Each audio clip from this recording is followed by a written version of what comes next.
Historiku i ditës së verës ishte në qendër të një takimi të zhvilluar në Bibliotekën e Elbasanit, ku studiues dhe qytetarë sollën në vëmendje rrënjët e lashta të kësaj feste që lidhet me ciklin e natyrës dhe ardhjen e pranverës. Të pranishmit ndan edhe kujtime mbi ritualet tradicionale që shoqëronin festën, disa prej të cilave vazhdojnë të ruhen edhe sot, ndërsa të tjera janë zbehur me kalimin e kohës. Do të doja dhe do ishte shumë bukur që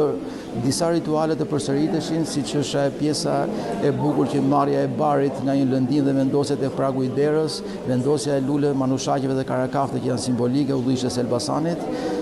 gjë që në familjet e reja sot nuk po ndodh si traditë, por gjithsesi nga moshat e vjetra ende ruhet edhe e zbatojnë. Kryesisht në këtë traditë ka qenë që fëmia që duhet shkelte ose ai që ban kamp, po e themi kështu në gjuhën e Elbasanit, duhet të ishte djalë, sepse me idenë dhe me atë që ne shqiptarët e kemi që djali është gjithmonë pjesa më simbolike dhe shtylla e shtëpisë. Pjesë e diskutimit ishte edhe simbolika e riteve që kryheshin në mëngjesin e 14 marsit, të cilat përfaqësonin dëshirën për një vit të mbar dhe të begat. Lanin syt edhe të shkonin përpara një tenxhereje me qumësht për t'u parë si në pasqyrë. Dhe kjo tregonte që dëshira e tyre ishte që ato të reflektonin bardhësi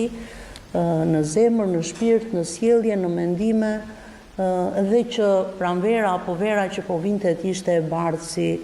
si qumshti. Kur ne gatuanim dikur ballakumet, na duhej që ta provonin ose ta asistonte një gjyshe me emër me Z, që ajo gjëja që është sekret i ëmbëlsirës të bëhej dhe mos kishim